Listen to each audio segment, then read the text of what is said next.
জানাজার দুয়ার সূরা ফাতিহা পড়তে হবে কি বাধ্য? জানাজায় সূরা ফাতিহা পড়তেই হবে।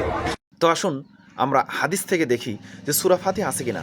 জি, সূরা ফাতিহা জানাজা সালাতে পড়তে হবে, এই মর্মে কতগুলো বর্ণনা আপনি চান? অসংখ্য হাদিসের কিতাবের মধ্যে রয়েছে। সূরা ফাতিহা পড়তে হবে, জানাজা সালাতে সূরা ফাতিহা পড়তে হবে। এটা শুধু মুসনাদ ইবনে আবি শাইবার মধ্যেই 11টি বর্ণনা রয়েছে, 11টি রেওয়ায়েত রয়েছে যে সূরা ফাতিহা পড়তে হবে। কিন্তু এই 11টি বর্ণনা তাদের চোখে পড়ে না।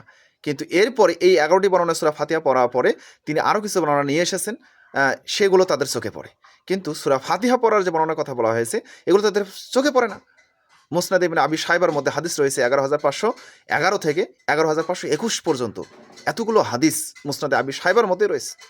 এছাড়াও তিরমিজির মধ্যে আপনারা পাবেন 1026 নম্বর হাদিস, 1027 নম্বর হাদিস, বুখারীর মধ্যে পাবেন 1335 নম্বর হাদিস, নাসাইর মধ্যে আপনারা হাদিসটা পাবেন 1987 নম্বর হাদিস, মিশকাতুল মাসাবের মধ্যেও এই জানাজা সালাতে সূরা ফাতিহা পড়ার ব্যাপারে হাদিস পাবেন 1654 নম্বর হাদিস এবং 1673 নম্বর হাদিস।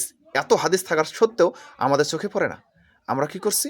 জানাজা সালাতে সূরা ফাতিহা পড়ছি না। অথচ আল্লাহ রাসূল বলছেন লা সলাতা লিমান লাম ইয়াকরা বিফাতিহাতিল কিতাব, সহিহুল বুখারী হাদিস, যে ও কোনো সালাতই নেই, নাই জানাজা সালাত, নেই জহর সালাত, নাই সুন্নত সালাত, নাই নফল সালাত, নাই ফরজ সালাত, নাই ইশার সালাত, নাই ইমামের সালাত, নাই মুক্তাদি সালাত, কোনো সালাতই নেই।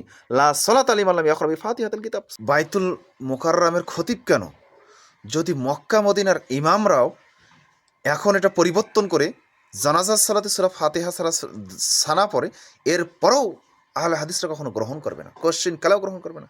কেননা স্পষ্ট দলিল রয়েছে, মক্কা মদিনা এখনও চালু রয়েছে। কিন্তু এটা যদি কেউ উল্টিয়ে দেয়, মক্কা মদিনার ইমামও যদি বলে যে সানা পড়তে হবে, সূরা ফাতিহা পড়া যাবে না, এরপরও আমরা মানি না, আলহামদুলিল্লাহ। তো এই মুফতি আব্দুল মালেক ইনি তো এটা কেন সম্মিলিত মোনাজাত, যেটার ব্যাপারে হানাফিরাও ফতোয়া রয়েছে, যেটার ব্যাপারে চট্টগ্রাম হাটহাজারিতেও ফতোয়া রয়েছে এবং সেখানে আমলটা রয়েছে, ফরজ সালাতের পর সম্মিলিত মোনাজাত করা হয় না, কিন্তু আব্দুল মালিক সাহেব সম্মিলিত মোনাজাত করে। তো এই জন্য কি এটা জায়েজ হবে? কোশ্চেন।